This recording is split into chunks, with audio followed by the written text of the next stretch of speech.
What's up? A to Z Sports live on a Tuesday. Sam Phelan in for the rest of the week here on A to Z Sports Morning Live as Zach is flying to Dallas as we speak. He's actually probably getting close to landing at this point in Dallas to get ready for the NFL season as we are just under 3 weeks away from week one in the NFL. So Sam and I will be here the rest of the week. The Titans are off today from practice. Sam was at yesterday's practice where we will talk about a shuffle along the offensive line and what happened there with Dillon Radunz. So we'll discuss what Sam saw and also what Mike Vrabel said yesterday about the O-line shuffle.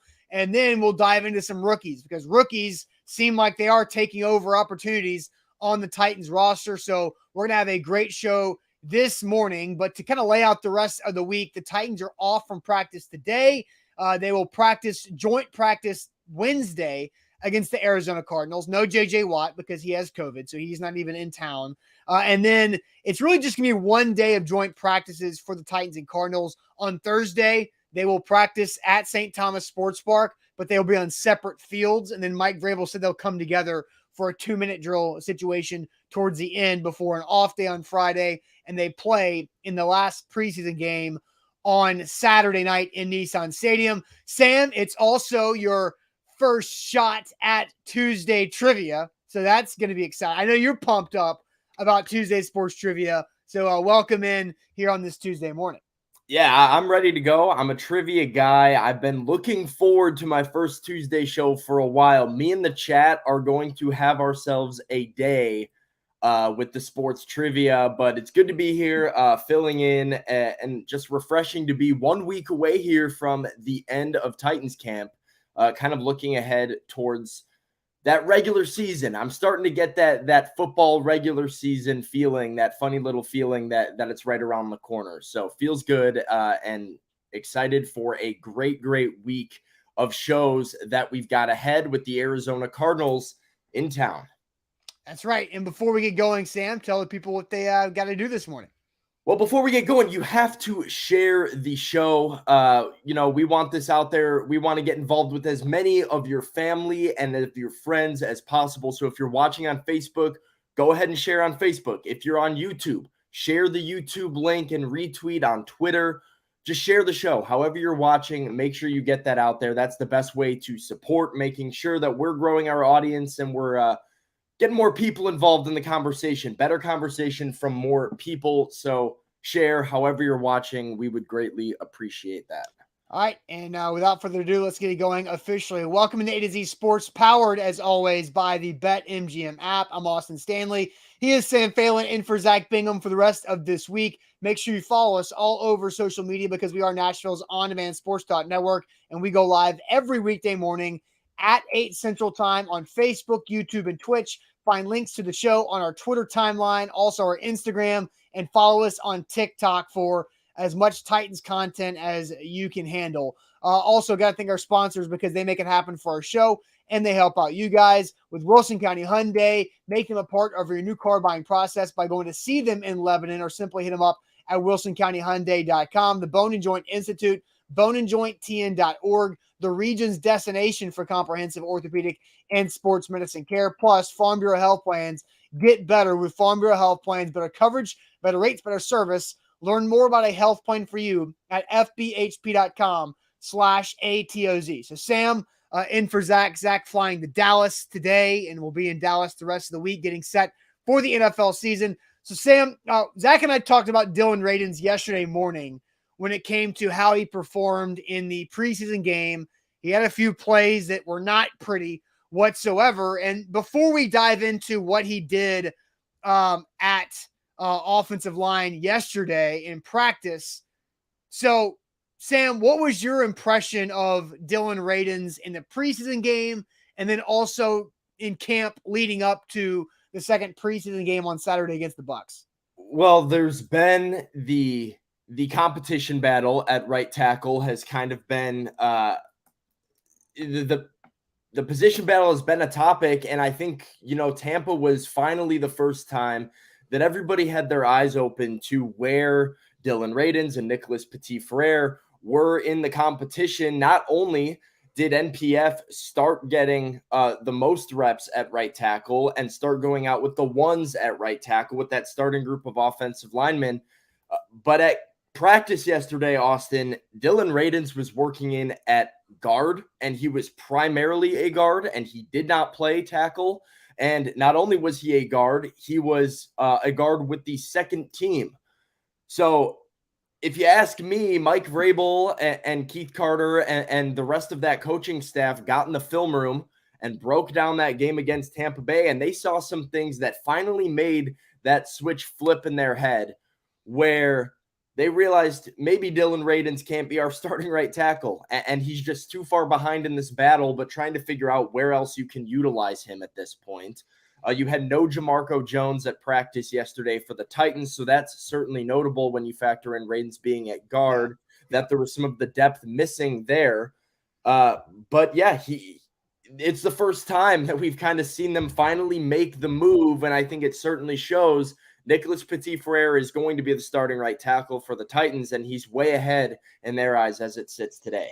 Yeah, and we'll talk more about the rookies taking over some roles at Titans on the Titans roster later on. But talking more about Dillon Radunz, he had some plays Saturday night where he just got flat out whipped on the offensive line. On the play where Malik Willis had the rolling out, scrambling sidearm throw completion to Des Fitzpatrick, Dillon Radunz just got eaten alive to the inside by a Tampa edge rusher and looked really bad and really forced Malik to do what he had to do to make that play. And so now Dillon Radunz is working at guard. So let's hear from Mike Vrabel yesterday, Sam, who was initially asked by Teron Davenport of ESPN about Nicholas Petit-Frere and his versatility. And then he went in the follow-up from Terry McCormick and Buck Rising about Dillon Radunz. So here's what Vrabel had to say. I asked Nicholas Petit-Frere about just the versatility, playing left side and right side, and he said you can't have any complications. It's the NFL. How impressed have you been with him, just with how he's able to work at both of those positions? Well, I mean, I think that's something that we're always looking for, is that you have some versatility and flexibility to play more than one position. Nick's shown that, and then there's been some other guys that, young guys that have been able to do that. Rogers, doing that as well. Chig's, learning multiple positions of the tight end, responsibilities. Similar for Dillon. Dillon kind of in a situation where you able to use his versatility, get him some work at guard and all. Yep, just trying to shuffle guys around. Just trying to shuffle guys around and see, we've had some guys out, and just trying to figure out where guys are going to be best served for themselves and for us. So, Sam, before we react to that, I want to play that clip one more time. And I want everybody to pay attention to Mike Vrabel's tone and how it changes from answering the question from Teron about NPF to answering the question about Dillon Radunz. Let's play it one more time. Pay attention to how his tone changes. I asked Nicholas Petit-Frere about just the versatility, playing left side and right side, and he said you can't have any complications. It's the NFL. How impressed have you been with him, just with how he's able to work at both of those positions? Well, I mean, I think that's something that we're always looking for, is that you have some versatility and flexibility to play more than one position. Nick's shown that, and then there's been some other guys that, young guys that have been able to do that. Rogers, doing that as well. Chig's, learning multiple positions of the tight end, responsibilities. Similar for Dillon.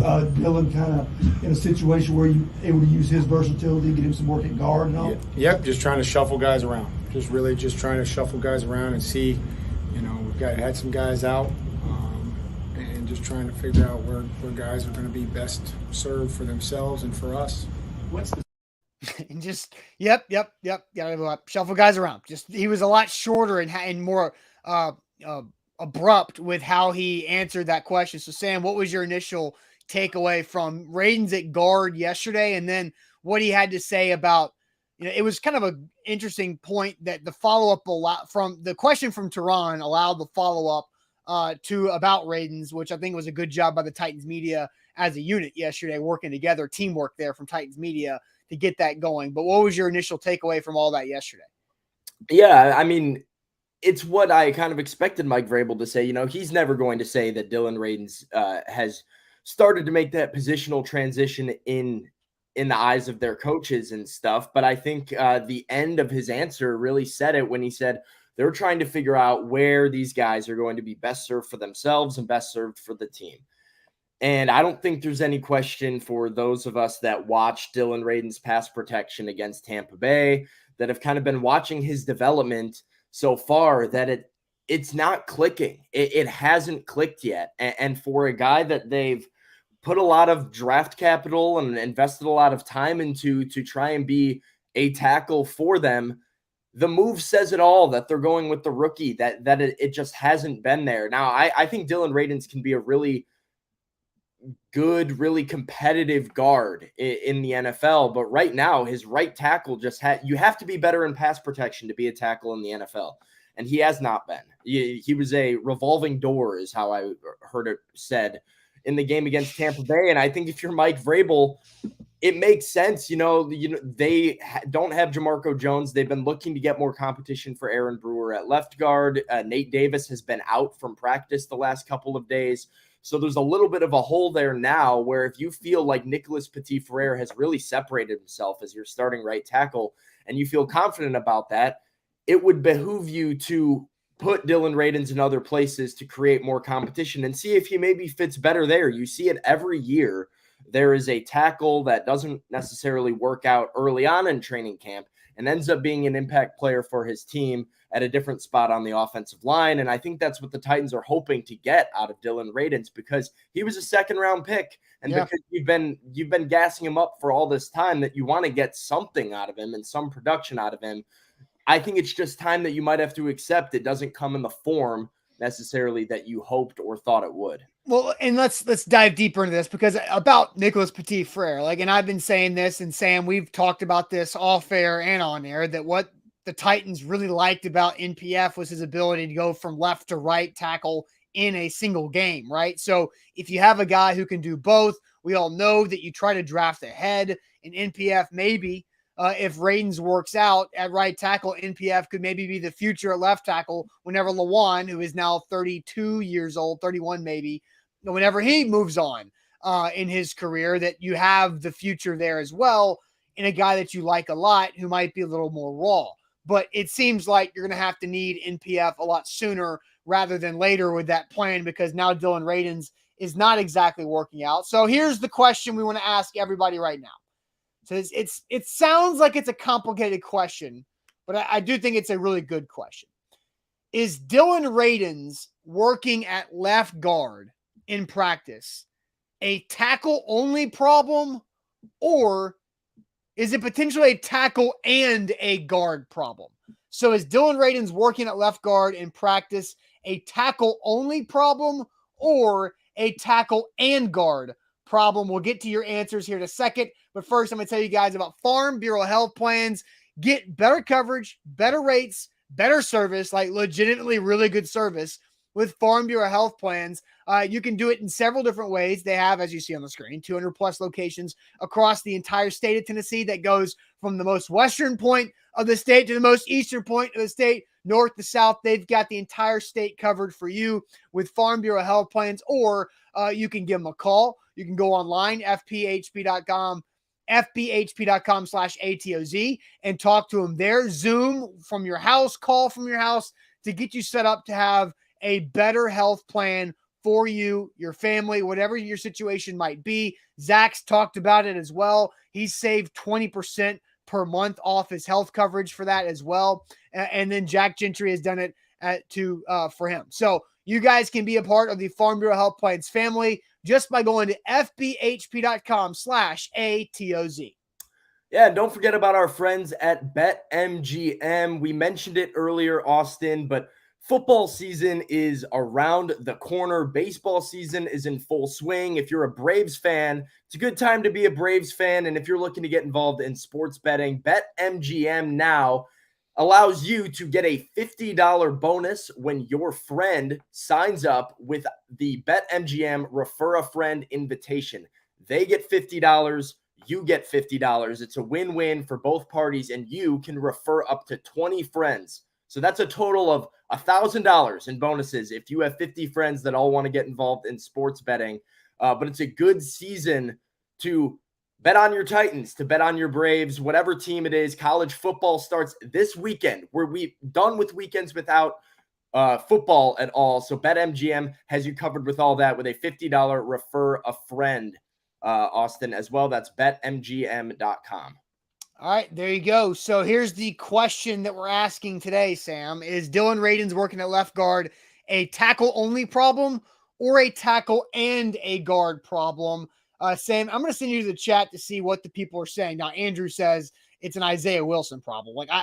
I get it. Isaiah Wilson, yes, is a big part on why the Titans are in this situation because he was, as I've said for years now, the worst first-round draft pick in NFL history because of how disastrous that guy was. But what are the people answering? Is it a tackle-only problem or potentially a tackle and a guard problem? See, Xavier says tackle only. Eric says tackle only. Nav 454 says left tackle and left guard. Clifton says tackle only. It's just a tackle problem from Dadson. D2 Tall says it's a Dillon problem, not even a tackle problem. It's a Dillon Radunz problem. Titan Fox thinks it's both. Jeff says tackle right now. This is Jason says it's both. Steven says tackle, guard, and coach. How does the media fan see Radunz was a guard before they did?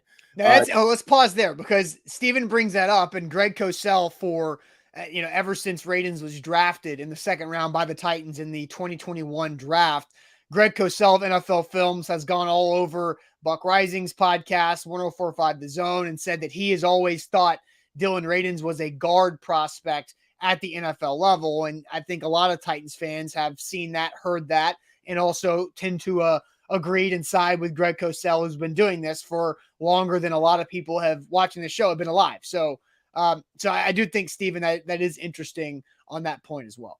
Yeah, Scott Weaver believes it's a tackle. Malachi says it's a tackle. We've got more. It's a Dillon problem from a Facebook user out there. A lot of tackles just throughout here. A couple people saying both, trying to find. David says tackling both. We haven't had a tackle since Conklin, and our guard is thin after Saffold. Saffold, but it is Saffold. Yes. Little spelling error there. But what do you think, Austin? Is this a Dillon Radunz problem in terms of it just being him as a tackle issue, or does it speak to the Titans' lack of guard depth that they want to start getting more competition involved over there? So here's what I think. Like Mike Vrabel's answer to why Dillon Radunz was working at guard is way more than, just trying to shuffle guys around to get the best group out there. Like it's way more than that. It was August 22nd, right? August 22nd, Dillon Radunz got all of the reps, all of his reps were at guard, not tackle yesterday. So it's more than just trying to shuffle guys around. No, it's that they are finding out that Dillon Radunz is not their answer at right tackle. So in part, yes, it's a tackle problem. But here's what else I say. Sam, who else missed practice? Who all missed practice on the offensive line yesterday for the Titans, right? We knew Jamarco Jones was out, right? Yep. He's been the backup to Aaron Brewer at left guard, but who also missed practice yesterday? Nate Davis, right? Nate Davis, yep. So both two guards, right? Your right guard and a left guard. But a backup left guard and your starting right guard. Right. Nate Davis is the starter at right guard. There is zero doubts about that, right? There's zero doubts that Nate Davis is the starter when he's out there. And we don't know why he's not out there, if he's dealing with something, and everybody's got a plan that Mike Vrabel says. But my point is, if they were just trying to shuffle guys around, then why not Dillon Radunz work at the hole for yesterday's practice, which was where Nate Davis was not? But the fact is, they got him work at left guard behind Aaron Brewer, who is also a new starter on the offensive line. So this makes me think, Sam, that it's both. It's not the fact that they don't like Aaron Brewer. I think they really like Aaron Brewer, and they want to give him the opportunity to run with it. But Dillon Radunz getting work at left guard and not right guard yesterday, while Nate Davis was out, tells me that they want somebody to fall back on who is bigger than Aaron Brewer, and maybe Dillon Radunz can be that guy with Jamarco Jones out. So I think it's a both. I would say this is more of a tackle issue. Okay. I think this is a Dillon Radunz issue through and through. I do want to go back to the comment that had said, how did they not know? And fans and media know. I think they knew. I really think they did, but I think there was part of Mike Vrabel and John Robinson and the coaches that thought they could coach some of this out of Dillon, that they thought they could coach him up to being the tackle prospect they thought he was when he was coming out. But like you said, Greg Cosell said a couple weeks ago, I still think he's going to be a guard. And when he was coming out, I was just looking before the show at his NFL draft prospect thing. The scouting report was NFC scout thinks he might be a guard at the next level and not a tackle. And yet here we are, 2 years later, and we're finally making the move right now.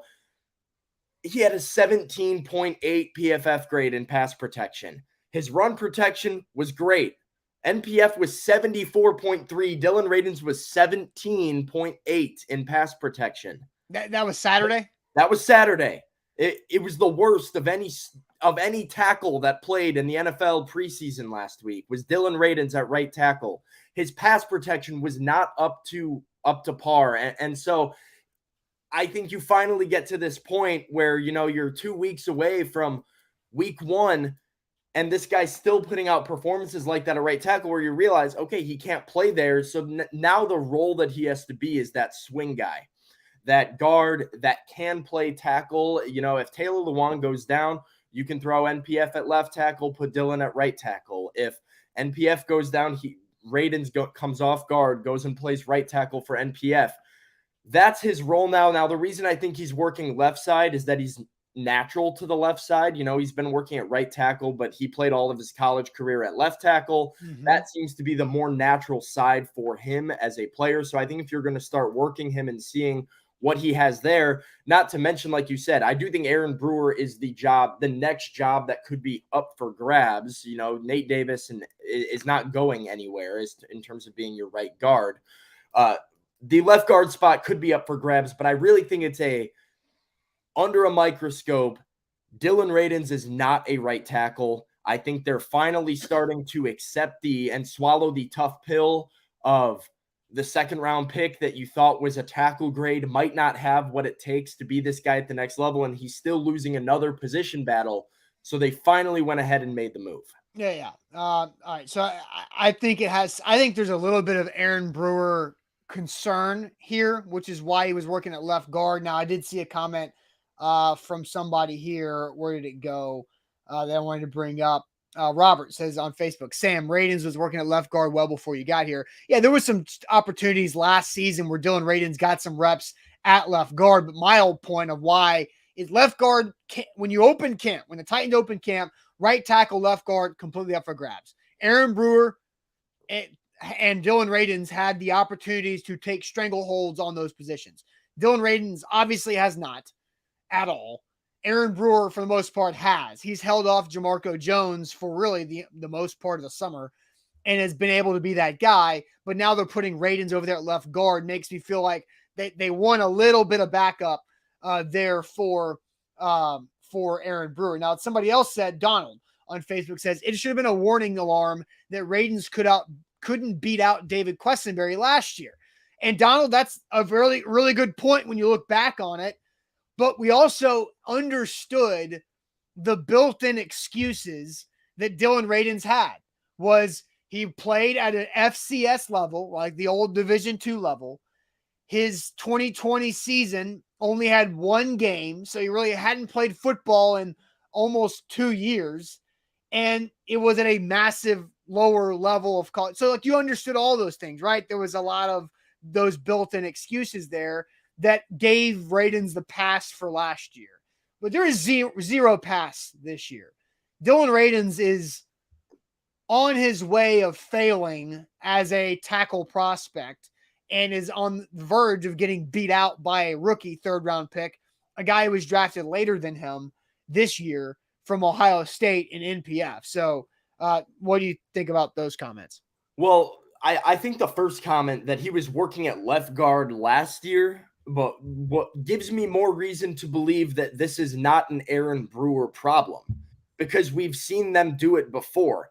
I think this year, though, the expectation was go win the right tackle spot. And on August 22nd, we're finally seeing him away from the tackle spot because the realization is finally starting to hit that these things that we've been working on in practice are not translating to the field, and he's not winning this job. So it would make sense to get whatever you can out of him in terms of depth, and getting him that work at left guard can provide a potential backup to your weakest offensive line position, and Aaron Brewer at this point, probably in terms of job security. But I agree with what you said at the end there. Like, it should have been a red flag, but there's this feeling of he was going to come around as the FBS guy at North Dakota State. And going back to what I said earlier, I think there's this sense of not wanting this guy to miss. You did commit to him and invest in him and show that you believed in him. And making that move to guard is almost waving the white flag on, all right, we got this wrong. We drafted a guard in the second round. When you wanted a tackle, yeah. When we wanted a tackle. If you draft a guard in the second round because you wanted a guard, like, it's probably a little bit of a reach, but okay. Like, yeah, right. But we got a guard when we really wanted a tackle. And that's something that you are admitting. You're waving the white flag when you start making that move, especially this late into training camp. And so I think there's kind of been this constant buildup of wanting him to succeed and wanting to give him every opportunity to earn the job. And now 2 weeks before week one, you're realizing that despite giving him all the opportunity, he's been outplayed by the third-round rookie, which could be a good thing for your third-round rookie, but doesn't bode very well for your second-round pick who you've invested all this in. And now you're at the point where, all right, he didn't beat out Questenberry last year. He's not beating out a third-round rookie last year. I wonder if he's ever going to beat anybody out, or is he just going to be a guy that is a guard in our eyes from now on? Which would be a miss from John Robinson, which brings me to Nick's comment on YouTube. Why does A to Z criticize players and coaches but never hold J-Rob accountable for his downfalls? One, never say never, Nick, because you are ignoring all of the conversations and shows that A to Z has ever had, all the articles, all the tweets, all the everything that we've ever had about Kevin Dodd, that we've ever had about Rashawn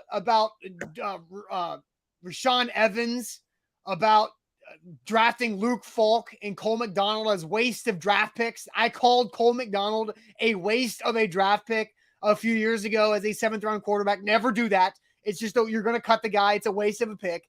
We've criticized him for Isaiah Wilson at length. I literally, in this show, called Isaiah Wilson the biggest bust in NFL draft history, which has John Robinson's name attached to it. There's also the fact that I've criticized them for how they waited too long to draft a receiver a year ago and got Dez Fitzpatrick, who they then cut. I mean, there have been so many times that we've criticized John Robinson that Nick is ignoring by him saying never hold J-Rob accountable for his downfalls. But here's the reality, Nick, is that when John Robinson took over this team, they were combined 5-27. 5-27. And, Danny says Jake Locker, Bishop Sankey, those guys were not John Robinson draft picks, everybody. They were not John Robinson draft picks. The Titans were 5-27 in the 2 years before J-Rob took over. They've been 9-7 or better ever since. They just had the coach of the year. They just had a roster. They played 91 guys on the roster. They found Deontay Foreman on the couch and Dontrell Hilliard on the couch after Derrick Henry broke his foot. Like, give me a freaking break, guys and Nick. Like, John Robinson deserves credit because of what he's been able to do. But yes, we've absolutely held him accountable. And yes, thank you, Nate. Zach always is against the Corey Davis pick, right? Like, that was a John Robinson draft pick too. We've given John Robinson plenty of grief and held him accountable when we needed to. But the fact is, John Robinson's been pretty damn good.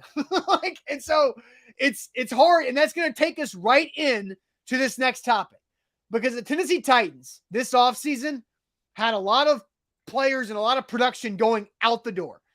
They drafted with 9 picks. 9 picks they drafted. And they needed a lot of those guys to hit. And right now, John Robinson might have had one of his best draft classes, if not his most ready-to-play day one draft class that he's had since taking over as GM 7 years ago. right? So let's ask this question, Sam. How many Titans rookies will have a week 1 impact for this team? How many Titans rookies will have a week 1 impact for this team? And Nick, we'll find out just how good John Robinson might have been in the draft this past spring.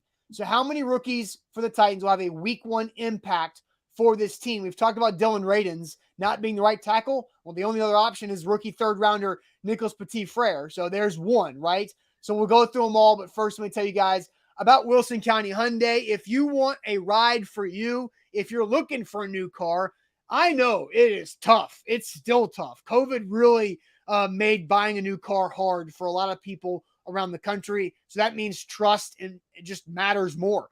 And so you have to go where you can trust the people selling the vehicles, and that is at Wilson County Hyundai with Payne Bone, who owns Wilson County Hyundai and his great team. They're in Lebanon, which means you don't pay that downtown Nashville price. You go out to Lebanon. It's a great, easy drive, I-40 East. The sun rises. It's pretty out there. So go see Wilson County Hyundai and Payne Bone and his team. They've got the right car for you. They're going to help you get it. They're going to help you find it, help you pay for it, whatever your situation is, at wilsoncountyhyundai.com.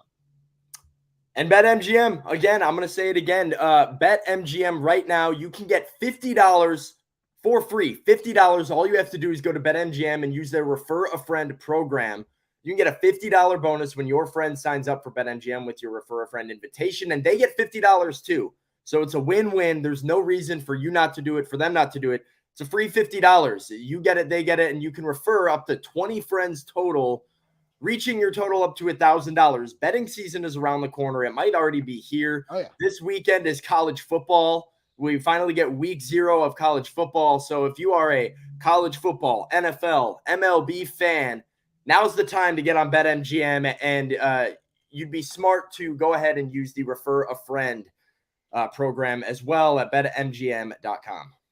All right, so we asked the question, Sam, how many Titans rookies will have a week 1 impact for them this year? So they have 9 draft picks, Sam. I'm going to run through the 9 draft picks, and I'm going to send you to the comment section to see what people think. So the draft picks in order: Treylon Burks, Roger McCreary, Nicholas Petit-Frere, Malik Willis, Hassan Haskin, Chiga Okonkwo, Kyle Phillips, Theo Jackson, and Chance Campbell. Sam, what are the people saying? How many rookies will have a week 1 impact for this team? Steven says 3. Eric says 3. Matt with 4. Guy 3. Sean 4. Mark says at least 4. We got Kedrick says 1. Kyle Phillips. Well, he's got 1. Kendrick also has one too many L's in Kyle's name too. That's also true. Assad says 2. Buckeye DK says, I think 3 or 4. Jason Martinez says 4. Scrolling down here, let's see. This is interesting. Lowman says 2. Burks and Jackson are his 2 that he thinks. Andrew Frill is our first 5. He's our first commenter with 5. David also says 5. Carl's at 4. Chris wants to know, are we counting special teams? Yes, we're not counting, I wouldn't count like a special teams tackle, but like Kyle Phillips as a return man, that counts. For Chance sure. Campbell playing special teams on punt, like as the punt team guard. Unless he's forcing a fumble and getting right. So Stephen King says 5. NPF Burks Cup, Kyle Phillips, Chig, and Sticky are his 5. Sticky being Roger McCreary. Yes, Clifton also going 5. I'm going to say we will have a new punter. Ken with 4, Boyd with 5, all the way down. So we got, I think 4 is kind of the most popular answer. Steven says 6.9 is his answer. Brian is all the way up to 7. So we've got a wide span from 1 to 7. Yeah. But the common answer, I would say our median is 4. Austin, what number are you rolling with here? I think it's at least 5. It's at minimum, it's 5. Treylon Burks is going to have an impact, right? Will he start? I am going to guess and predict the Titans will come out in a 2 tight end set on 1st and 10 for their first snap of the season. The 5 players with Ryan Tannehill will be NWI, Robert Woods, Austin Hooper, Jeff Swaim, and then Derrick Henry. That's the personnel that they're going to line up on 1st and 10. I guarantee it. So Treylon Burks will have an impact, no doubt about that. Roger McCreary will absolutely have an impact. He could be a starter outside with Christian Fulton, or he could be, he's definitely going to play defensive back against the Giants in week 1. There's zero doubt about that.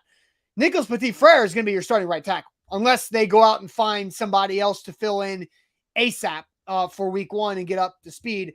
I highly doubt that NPF is going to be not going to be your right tackle. So there's 3 right now with your top 3 picks. Malik Willis, I'm not counting him as a week 1 impact. Hassan Haskins, I really like him. I'm not counting him as a week 1 impact. Chig Okonkwo, I believe, yes, is 1. And Kyle Phillips, absolutely, yes, is 1. So there's a minimum 5. I think whoever brought up Ryan Stonehouse is the genius of the group, because that's interesting.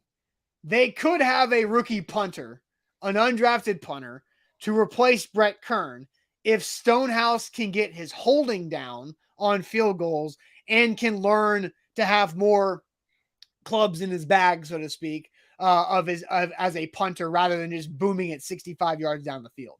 Because again, what makes Brett Kern so good is the fact that, they always talk about being able to hit the driver, hit the 5-iron, but also have that pitching wedge to have it drop exactly where you need it to. Stonehouse has a lot of that to work with. So, and Matt says no way he replaces the King Kern. I mean, Brett Kern's not cheap for a punter, and Ryan Stonehouse is as cheap as it gets. So you never really know what's going to happen there. But I think it's at minimum 5.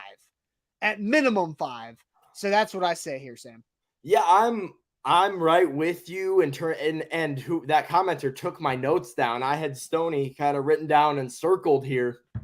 I was going to bring it to the table, and then the commenters beat me to it. But yeah, I don't think there's any question. Roger McCreary is going to start on the defense, and Treylon Burks and Kyle Phillips are both going to be involved in looks on the offensive side of things, especially in the red zone, especially with that size and the shiftiness of Kyle Phillips. And as we just pointed out, NPF is your starting right tackle. So there's 4 right there. Chig is a question mark to me. I think, people might be easing off the gas on him within the building just a little bit right now, obviously he had a nice touchdown catch in the game against Tampa, but Austin Hooper has been really, really impressive. And I don't see Chig taking too many reps off of Hooper. Whether he works in with him or not will probably depend on his ability, as Mike Vrabel said, to play fast and work through traffic and continue using the athleticism and the physical traits that he has and those gifts to benefit him in the offensive vertical game, while Swaim is more of your run blocker. So Chig is a question mark. I do think Stonehouse is going to be the punter. I do. That's the vibe that I'm getting. He's been the holder for Randy Bullock in essentially every live field goal that he's gotten. But again, he's Brett Kern was the holder for Randy for most of training camp until like a week or so ago. And that's just because, Stonehouse has to get all those reps. Brett Kern can hold field goals on his freaking sleep. Yeah. And it's fine. And, so Stonehouse needs those reps to see what you can do here. And here's because I do want to go back on this, because Dillon says 1 more year of Brett Kern or 10 more years of Stonehouse. And then Nate says, Austin, you think there's some chance they let Kern go? And Sam, you believe that too. Well, right?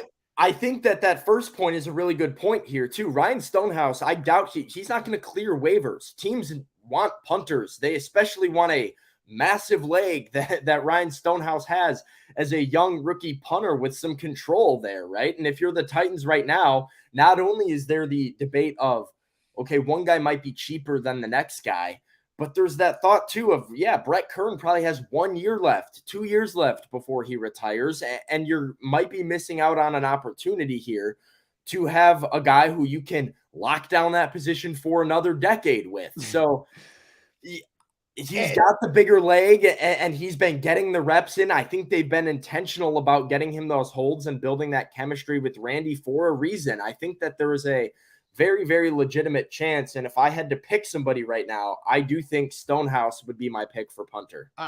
So Paulie says, question, there's no way the Titans can keep 2 punters, correct? Correct. Yeah, I mean, there's no way. There's no freaking way to do that. And the fear is if you cut Stonehouse, then somebody else is going to see what he's been able to do and scoop him up. And that's the interesting thing too, but going back to Dillon thing, 1 more year, Brett Kerner, 10 more years, Stonehouse. I mean, this year's pretty damn important, right? Like the Titans are trying to win the division this year. They're trying to win playoff games this year. Yeah. Brett Kern, I mean, you guys remember this. The killer punt that Brett Kern had in Wild Card Weekend in New England in January of 2020 that set up the Logan Ryan pick 6 to ice the game was massive. But Austin, also though, like what I 100% understand what you're talking about, that should be a thought process. The Titans just traded AJ Brown.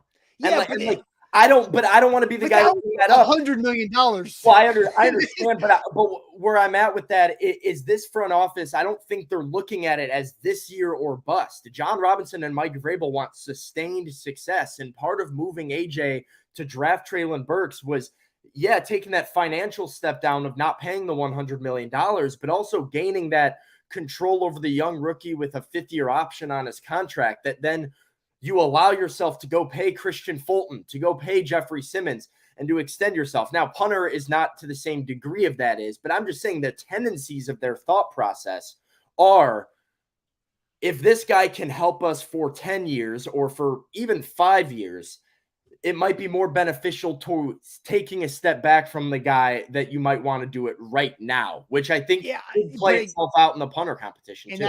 that's the whole thing, is that Brett Kern is 36 years old and his cap hit is 2.75. They can save $2.2 million if they cut him, which would be nice. So his dead cap's only $500,000, which is probably more than what you're paying Stonehouse in general. So I think, it's tough. It's a tough decision, but, and then I think it was Cloud House on YouTube says, can't Stonehouse just get injured with air quotes and stash him on IR? I mean, if he would have actually taken a hit on Saturday on the fumbled snap, then maybe, but that is yes. Can you stash somebody on the IR? Phantom IR, which is a thing. They did it with Logan Woodside a couple of years ago. They've done it before, where they just hide somebody on IR just because they don't want him to get out. So it'll be really interesting of what happens with that. But again, going back to our initial topic and why I went off on Nick earlier in the show for saying that A to Z never criticizes John Robinson, when we absolutely do. The fact is that he's got 5 of 9 draft picks we think are going to have week 1 impacts. 5 of 9 week 1 impacts. And one of the 9 was a quarterback who you knew wasn't going to be a year 1 impact. And then, Chance Campbell and Theo Jackson and Hassan Haskin can all play. Like, I think Theo Jackson is probably the most likely to be inactive scratch for a game day against the Giants. I think Chance Campbell, depending on Monty Rice and his situation, could be active on game day week 1. Hassan Haskins is an interesting player too, because I like what I'm seeing from him when it comes to his development as a pass catcher and a pass protector, on top of being a physical runner and can play on special teams. But, it's a minimum 5. And that we're talking about legitimate offense and defense. Like Kyle Phillips, screw punt return. He's going to have a legitimate impact on offense. Roger McCreary is going to have a legitimate impact on defense. And so I think it's really impressive for what John Robinson was able to do this draft, and knowing you have to get guys who can play right now and getting guys who can absolutely play right now. Yeah, it's, you just hope that the guys that are going to have an impact, it's going to be up to the standards of a winning team, right? And that is part of the balance with this sustainability mindset that the Titans have seemed to embrace, of wanting to get younger, wanting to bring in young guys who can play right away. That's great. Like that's what you want. You want these rookies being competitive. The question that you have to ask is 5 to 6 rookies having impact roles on your week 1 team more indicative of the rookies or more indicative of the rest of the roster, which I think is something that we will see play out. And the hope is that it's just a really strong rookie class, and it gives you more sustainability within your roster. So that is the tough balance. It is wanting that experience, but also having the young guys in here too, that you just now have to, while you might be impressed with them, you're also stuck having to rely on. For sure. I did think of something the other day when I saw like a 53-man roster projection, and we'll have those articles come out at azsports.com. And Sam, I'm sure we'll have you on a show leading up to those cuts where we'll have a 53-man roster projection. But I did see this, and it made me think that the Titans running backs there's an easy nickname. Obviously there's King Henry, right? But what I saw, and I was like, I'm not a wrestling fan. I already know where you're going. I'm not a wrestling fan, but Triple H is right there with Henry, Hilliard, and Haskins. I think that could be a fun branding opportunity. Put it on a t-shirt. Yeah, Triple H with Henry, Hilliard, Haskins. I mean, it's right there for everybody to pick up and run with. I don't know what kind of copyright infringements that might create with Triple H and his trademarks. but anyway, it's right there for the taking for somebody who wants to and Jarrell says it's better than the Tickle Monsters. Sam, are you pro or anti the Tickle Monsters? Do you even know what the hell that is? Anti-Tickle Monsters. I don't know what it is, but I'm anti-Tickle Monsters. I don't like the sound of that. That was the fan created nickname for the Titans front four last year, the Tickle Monsters, with Jeffrey Simmons, Danico Autry, Bud Dupree, and Harold Landry. So it was. I thought it was funny. Then I'm pro Tickle Monsters. You're pro. Well, if it's those four, I'm pro Tickle Monsters. Hey, look at there. We can fire that back up. Sam's pro Tickle Monsters. All right, guys, it is time for Tuesday Sports Trivia. I've got 10. You know what? I'm going to do something different. I've got 15 NFL questions that we're going to answer today with our Tuesday Sports Trivia, and we need to get at least 80% correct, which means I believe that math checks out to needing 12. No, 13. 12 would be 80%. Of right? 15? Of 15, yeah. I think that's 75%. We'll do the math later. We never do math live on air. There's another lesson for you, Sam.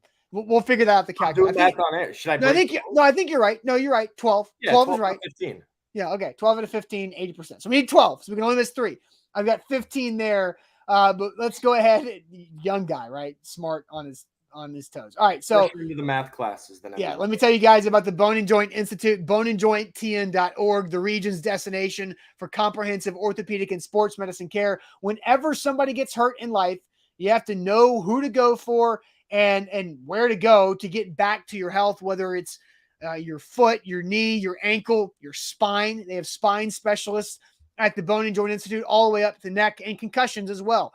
They can take care of any sports injury or any life injury that comes across your world. So you go check them out in Franklin at their state-of-the-art facility at boneandjointtn.org. And if you have any bets, any games that you're looking forward to watching and you want to get involved in sports betting, now is the time to do so with football season around the corner. It's BetMGM and their Refer a Friend program. You can get a $50 bonus when your friend signs up for BetMGM with your Refer a Friend invitation. So they get $50, you get $50. You're both $50 richer. You can bet on the same game together.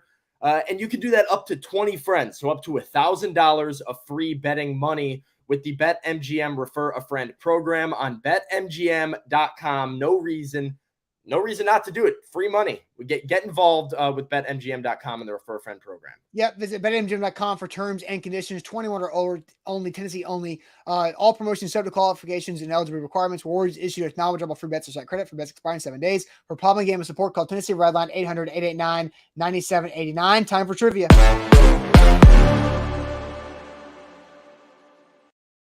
All right, Sam. It is Tuesday Sports Trivia. Normally we have 10 questions. Today it's going to be 15 because I've got a special quiz for us to answer with the NFL. There's only one rule, that is no Googling. And so thank you to Sam's quick math. We need 12 out of 15 correct minimum for us to get this correct. So here's our quiz. It is called Welcome to NFL Officiating. The average score is 9 out of 15. It was updated this February, so it's got some recent updates. So it's basically taking us through. David just pulls out Google. Put that Google away, David. I see you. I'm not going to listen to David's answers. I'm going to have to. All right. He's okay. All right. So this takes us through. Game situations, and we have to figure out the correct officiating call. So you ready for this? I'm ready. Yeah. All right. Let's see. Play it as a timed quiz. Let's put a timer on it and see what it does. Ooh, I don't know if I for like this. that. I don't know where the timer goes. Oh wait, no, we're not doing that. Let me hit the back button. I don't want to do the time thing because it was. I will say kudos to you because I was ready. I love trivia. I was putting my trivia hat on, ready to go here, and now you're throwing me a curveball with NFL officiating. Yeah. If you have any refs in the chat, we're gonna need you. All right, so Washington starts the game by kicking off from the 35-yard line to the Falcons. Washington kicker kicks the ball out of bounds at the Falcons 32. The official throws his flag indicating illegal procedure. Where could the Falcons elect to have the ball spotted to begin their possession? The options are at the Falcons' own 20. I've got my answer. Huh? I've got my answer. All right, so these are all multiple choice. Okay. At the Falcons 20, at the Falcons 35, at the Falcons 40, or at the Washington 25. Okay. Give it a couple minutes. Do you want me to give my answer? If you've got it. I'm pretty sure that's the ball going to the 40. Ball goes to the 40-yard line in that situation. I think you can take a penalty and have them re-kick it to you as well. But the field position would be the 40. Let's see what the chat's got. Jared says 40. Titans Kyle's got 40. Trevor says 40? ? Sean says 35. Chris says 45. Eric says 40. Sin City Titan is a basketball official, so not going to help here with this one. But 40, 35, 40, 40. So we're going 40? Overwhelming majority saying 40. That was my initial instinct. So let's roll. All right, so Sam, because you are playing my typical role, you have to lock in the answer by saying 40 and then final A to Z. That's all you have to say to lock in the answer. 40, final A to Z. All right. Question number 2. We don't know the answer until the very end. So no. Okay. All right. The Dolphins punt to the Bengals. The Bengals return man muffs the punt at his own 28. The ball bounces to the 31-yard line where it was picked up by a Dolphins coverage guy who then runs the ball into the end zone. Is this a touchdown? Hang on. Who's kicking to who? All right. So the Dolphins punt to the Bengals. The Bengals return man muffs the punt at the 28-yard line. The ball bounces to the 31, where it's picked up by a Dolphins coverage man who then runs it back into the end zone. Is this a touchdown, yes or no? Yes. That's my initial thought. Yeah, I don't know why it wouldn't be. Well, because it's not a fair catch. So I think it's a touchdown. Yeah, right? It's a touchdown. If ball touched him, it becomes a fumble. It's a live ball. It doesn't matter who touches it.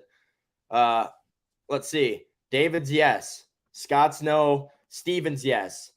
Jabu's no. Billy's no. Darius, Jared, Kedrick, Eric. That's all yes. Tyler, I think it's a no. I think you can't. I don't think you can advance a muffed punt.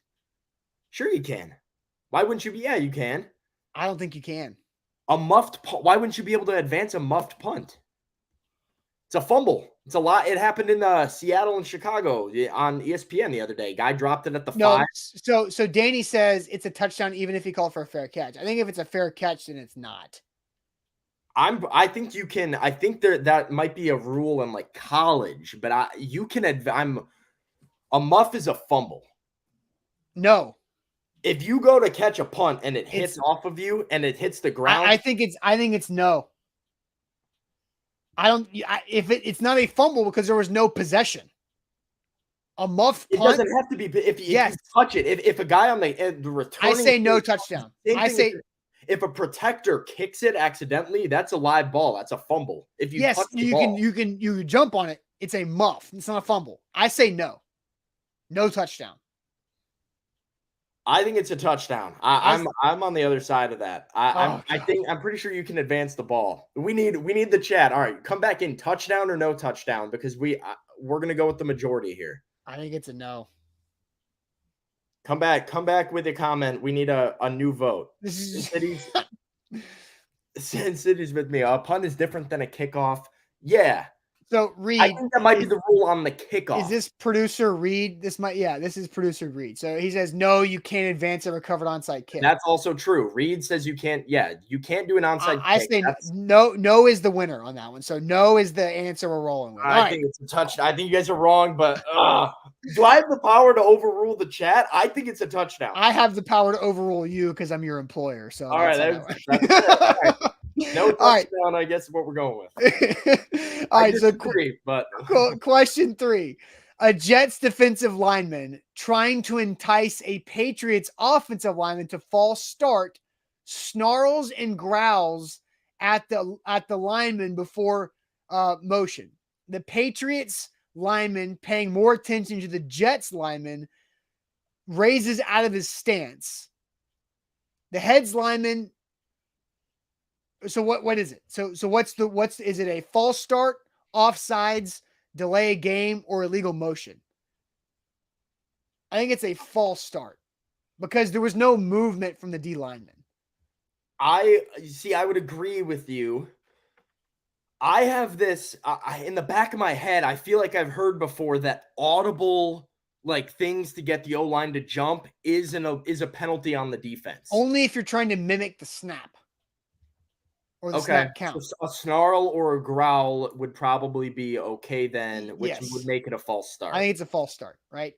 Okay. I mean, yeah, I have no problem with that one. It seems like chat is an overwhelming false start majority here as well. So false start, lock it in, A to Z. All right, there we go. Question 4. This is taking a lot longer than I thought it was going to. All right, on a 2nd and 6 play from their own debating punts for 10 minutes. But yeah, right.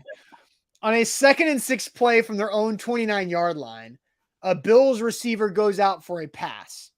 The pass is tipped by Steelers defensive lineman as it crosses the line of scrimmage. A Steelers defensive back pushes the Bills receiver to the turf, intercepts the pass, and returns it into the end zone. What does the referee call? Options. Nothing. Well, they call a touchdown for the Steelers. Is that what we're going to say?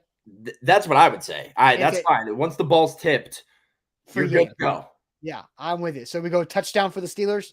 Well, what are the other options? Well, a first down for the Bills. Multiple choice. Sorry. Yeah, a first down for the Bills at the 38, touchdown for the Steelers, 3rd down for the Bills at the 29, an incomplete pass, or first down for the Steelers at the 38, which is a touchdown for the Steelers. It's a touchdown.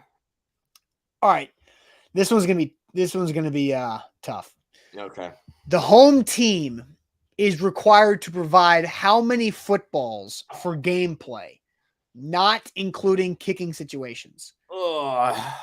36, 32, 28, or 24? How many footballs does the home team have to provide? I've heard this before and I don't remember. So we'll look at chat. MB says 32. Jared and Brandon, those were not options. Yeah, they came in low. Yeah. I was thinking low too, though, to be fair. I was going to be in the single digits probably, but all right, Brad's at 24. I think 28 is the most popular. David says 24. Davidson says 28. 28, 28, 28. Scott says 27, which is close enough to 28. I don't know. I'm going to trust the chat and trust that majority. And I'm going to say 28, lock it in, A to Z. I have no idea. That's what I'm going to say. We're going to roll. All right, that's a tough one. You were right. Yeah. Which official functions as the backup timekeeper? The line judge, the umpire, the head linesman, or the field judge? Which official functions as the backup timekeeper? Line judge, umpire, head lineman, or field judge? I believe it's field judge, who is the furthest back. Where's the umpire? That's the umpire is usually right around the line of scrimmage.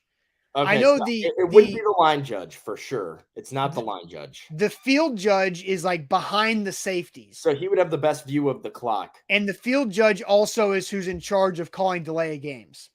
So that's where I think it's the field judge. Okay, yeah. Let's see. Jason says Field judge has best view of the clock. Umpire is Sin City Titan. Lineman, umpire, FJ, field judge. Field judge is the majority. Yeah, overwhelming majority for field judge. I think that makes the most sense. So field judge. Now, hold on, because Trevor says line judge. I learned that in sport governance. That's a hell of a course.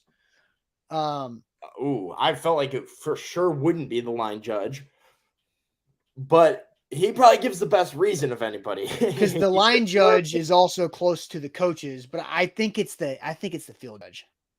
Oh man, I feel like I want to put a little faith in Trevor here, but the overwhelming majority is saying field judge. Yeah, I think let's go field judge. All right. Well, if we're wrong, we owe him an apology, but Yeah, field that's true. judge, lock it in A to Z. All right, we gotta speed this thing up. Yeah. All right. Question 7. Because We're on rapid fire now. Yeah.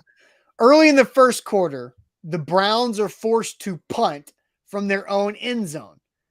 The Bears return man gives a valid fair catch signal and catches the ball at the 50-yard line.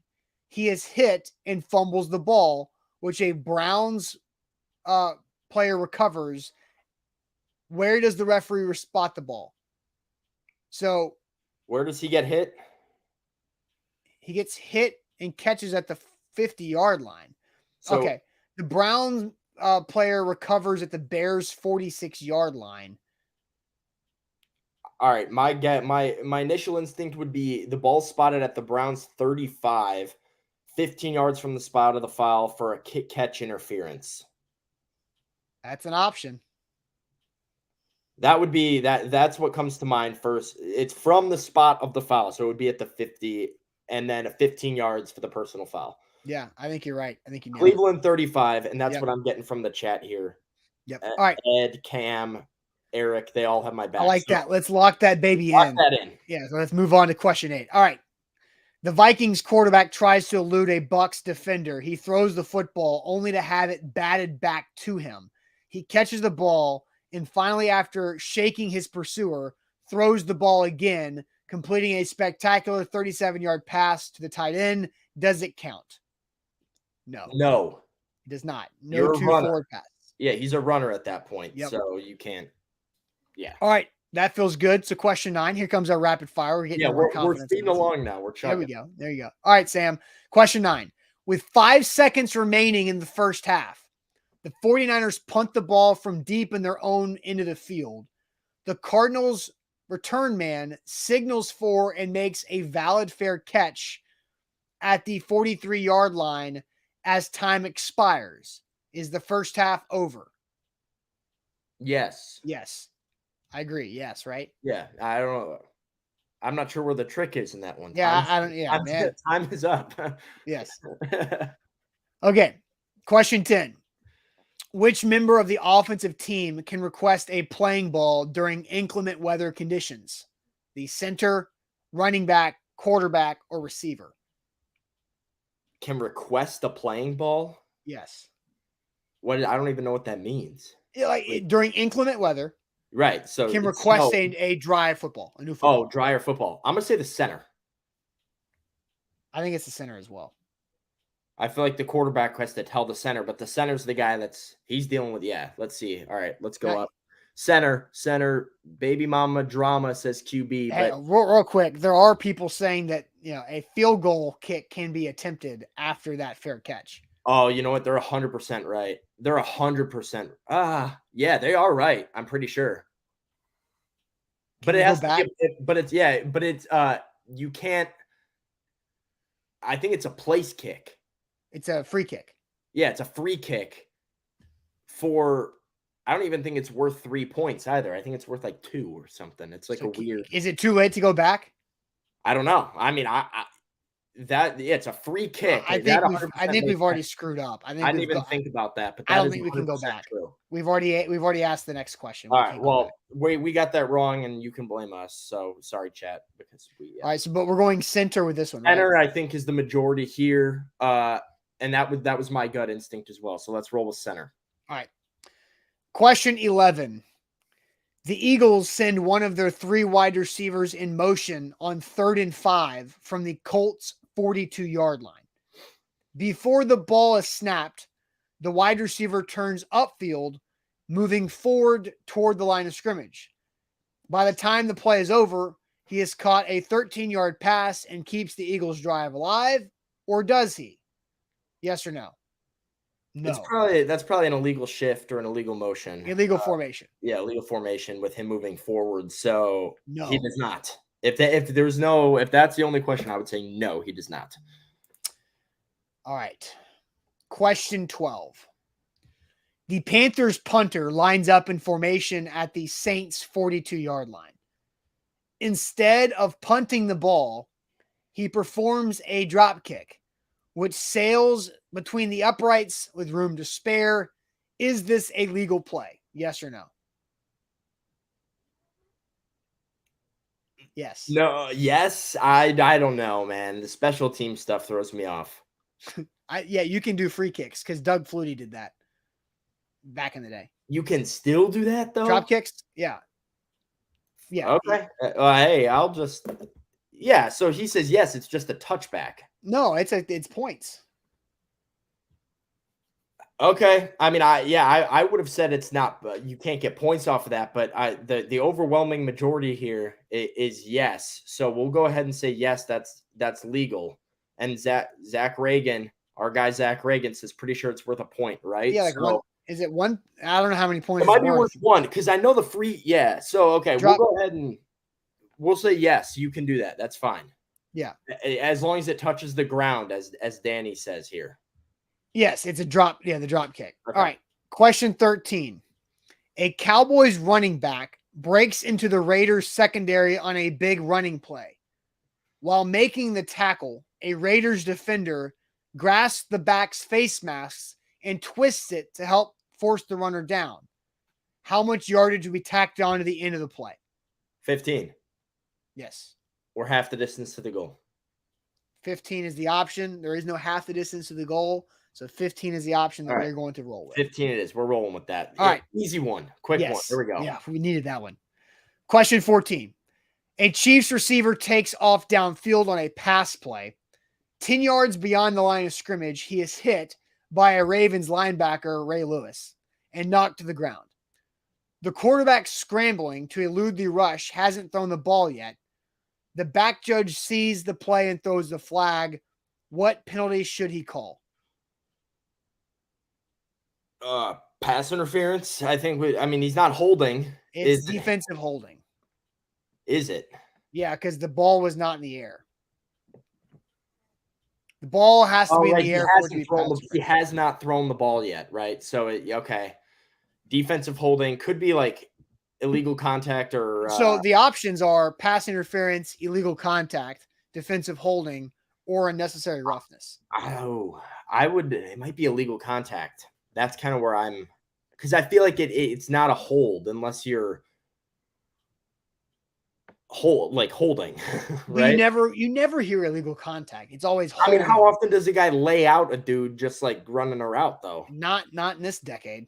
Yeah. So, I mean, let's see. We're getting a lot of illegal contact in the chat. So do we go illegal contact? I want to go illegal contact. That was my gut. So that's for the chat. All right. Whew, okay, you ready? Is this the last question? 15. All right. Which two officials are responsible for ruling on the success of a field goal attempt? Oh God. I have no clue. What are these dudes' names? I don't know, man.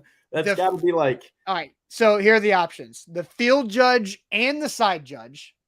Okay. The back judge and the field judge. The back judge and the umpire, or the umpire and the side judge. Well, I think the back judge is one of them. I think it's the back judge and the field judge. Steven says it's the left and the right post guys. That's a good answer, Steven. Yeah, Chris says, where's the dude that went to school for this? Right. Trevor says, I did not learn this. Okay, so there you go.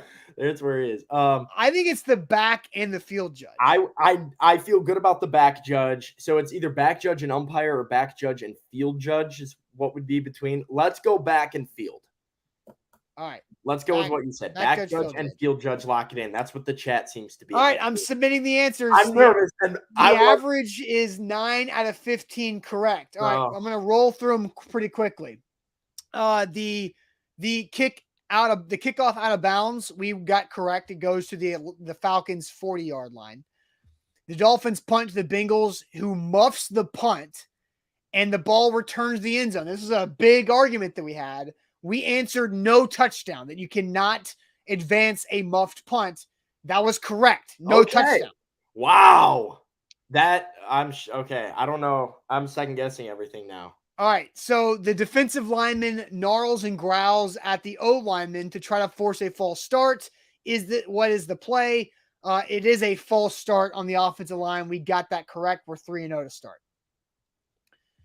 On 2nd and 6 from their own 29, the receiver goes out for a pass. It is tipped at the line of scrimmage. The DB pushes over the receiver and intercepts it, runs it back for a touchdown. What does the ref call? We guessed a touchdown for the Steelers. We are correct. Start 4-0.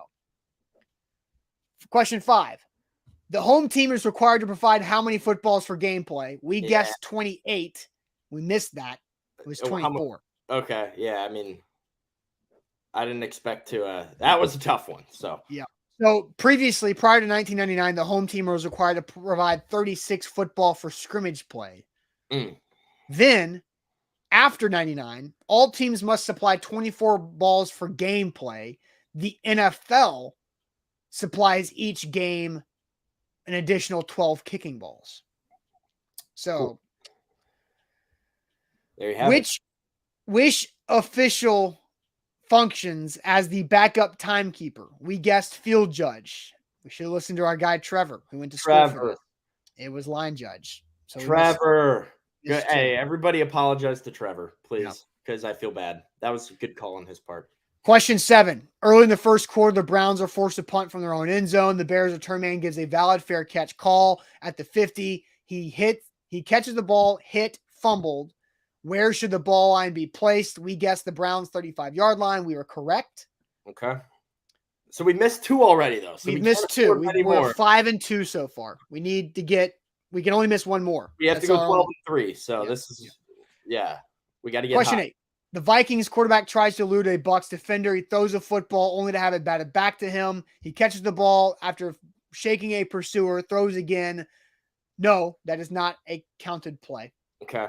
Good to go.